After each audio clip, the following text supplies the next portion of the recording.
Hi friends, అందరూ ఎలా ఉన్నారు?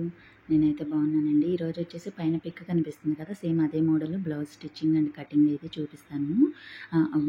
మామూలుగా హైట్ వచ్చేసి 14.5 ఉంది. నేను 14.5కి మార్కింగ్ చేసుకున్నాను. కింద పావించి ఖర్చుల కోసం వదిలేసుకుని 8.5 వెస్ట్ సైజ్ వచ్చింది. 1 ఇంచ్ ఏమో డాట్స్ కోసం, 2 ఇంచెస్ ఖర్చుల కోసం వదిలేసాను. సేమ్ అదే మార్కింగ్ ఇక్కడ కూడా నేను పెట్టేసుకున్నాను. హాఫ్ ఇంచ్ ఏమో పైన ఖర్చుల కోసం మార్కింగ్ పెట్టేసుకున్నాను. నేను ఇది వచ్చేసి వెస్ట్ వచ్చేసి 8.5 వచ్చింది. 8.5 అంటే ఇది 34 సైజు బ్లౌజ్ అనమాట. దానికి 4 ఇంచెస్ యాడ్ చేసుకుని, పెద్ద సైజు బ్లౌజ్ కదా, 5.5 తీసుకుని, ఆమ్ రోల్ కూడా నేను 5.5 తీసుకుని, ఖర్చులతో కలిపి 6 వస్తుంది. 6 తీసేసుకుని నేను ఆమ్ రోల్ది కూడా మార్కింగ్ చేసేసాను. చెస్ట్ మార్కింగ్ వచ్చేసి 9.5 వస్తుంది. 34 సైజు కదా, 9.5 వస్తుంది. 9.5కి మార్కింగ్ చేసుకుని 2 ఇంచెస్ ఖర్చుల కోసం వదిలేసాను. ఆమ్రోల్ వచ్చి 1.5కి పెట్టుకుని మార్కింగ్ చేసి 3 డాట్స్ కలిపేసుకుని ఇట్లా మార్కింగ్ అనేది చేసాను. ఇప్పుడు నెక్ వచ్చేసి నాకు ఆమ్రోల్ సైజు కరెక్ట్గా వచ్చేసిందండి. 8 రావాలి, నాది 8 వచ్చేసింది. నెక్ విత్ వచ్చేసి 2 ఇంచెస్ 2.5 తీసుకున్నాను. హైట్ వచ్చేసి 11.5కి తీసుకున్నాను. అంటే ఖర్చులతో కలిపి 11.5కి తీసుకున్నాను. నేను కింద నుంచి ఒక 2 ఇంచెస్కి మిడిల్లో మార్కింగ్ చేసుకుని రౌండ్ అనేది ఇచ్చేసి, పైన రౌండ్ అనేది ఇచ్చేసాను. కింద ఒక 1.5కి మార్కింగ్ చేశాను.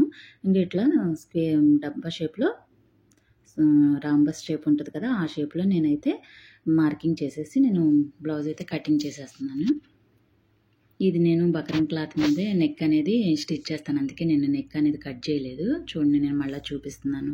షోల్డర్ వచ్చేసి 5.5, ఆమ్ రోల్ సైజ్ వచ్చేసి 6 తీసుకున్నాను. హైట్ వచ్చేసి 11.5 తీసుకుని, ఏదో బక్రం క్లాత్ నేను కట్ చేసుకుని ఇట్లా ఒక క్లాత్తో స్టిచ్చింగ్ అయితే చేసేస్తున్నాను.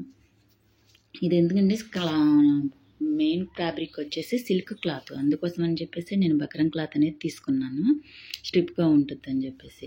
చూస్తున్నారు కదా, మనం ఎట్లా అయితే కట్ చేసుకున్నామో దాని మీద ఒక 1/2 ఇంచులో మార్కింగ్ అనేది చేసేసుకొని, స్టిచ్ అనేది చేసేసుకొని నీట్గా కటింగ్ అనేది చూస్తున్నవి విడిగా ఒక 1/2 ఇంచు వదిలేసి మనం కటింగ్ అనేది చేసుకోవాలి. ఖర్చు అనేది వదిలేసి మనం కటింగ్ చేసుకోవాలి. చేసుకొని టక్స్ అనేది పెంచేద్దాము. చుట్టూ టక్స్ అనేది ఇచ్చేసి క్లాత్ని మనం ఇట్లా తిప్పుకుందాం. చూస్తున్నారుగా, దీన్ని ఒక పిన్నుతో కానీ దేనితో అయినా కానీ మనం ఇట్లా తీసుకుంటే నీట్గా ఫోల్డింగ్ అనేది లేకుండా క్లాత్ నీట్గా వచ్చేస్తుంది. నా వీడియో కనుక నచ్చితే లైక్ చేయండి ఫ్రెండ్స్. అలాగే నా ఛానల్ని సబ్స్క్రైబ్ చేయండి. మీ లైక్ అనేది నాకు కొంతమందికి నా వీడియో అనేది వెళ్తుంది ఫ్రెండ్స్. చూస్తున్నారు కదా, దీన్ని ఐరన్ చేసుకోవచ్చు. నేనైతే పైన ఒక స్టిచ్, టాప్ స్టిచ్ అయితే ఒకటి వేసేస్తున్నాను.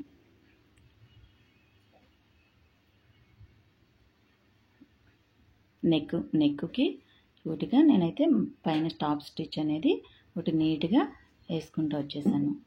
చూసారు కదా, నీట్గా అయిపోయింది. నేను ఈ రెండింటికి అయితే కొంచెం తాడు, చిన్న థ్రెడ్ అనేది రెడీ చేసుకున్నాను. దానికి ఒక 4 ఇంచెస్ క్లాత్లో నేను ఇట్లా చిన్న ఫ్లవర్స్ కింద లక్కని తయారు చేశాను.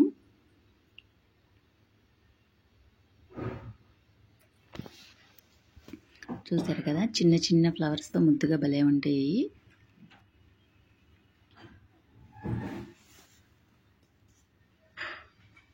ఒక 4 ఇంచెస్ క్లాత్ తీసేసుకుని మనం ఇలా స్టిచ్ కానీ చేసుకుంటే చిన్న ఫ్లవర్స్ కింద చాలా నీట్గా వచ్చినాయి ఫ్లవర్స్ అయ్యి.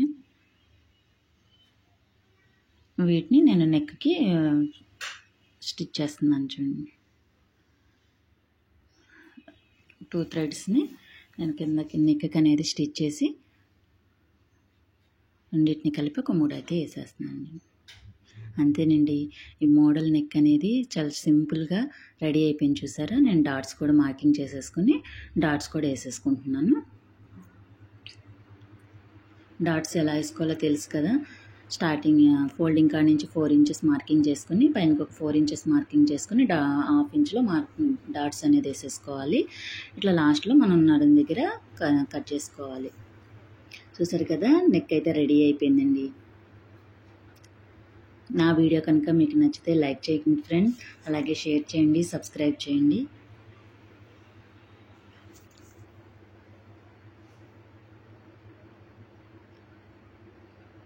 Thank you for watching.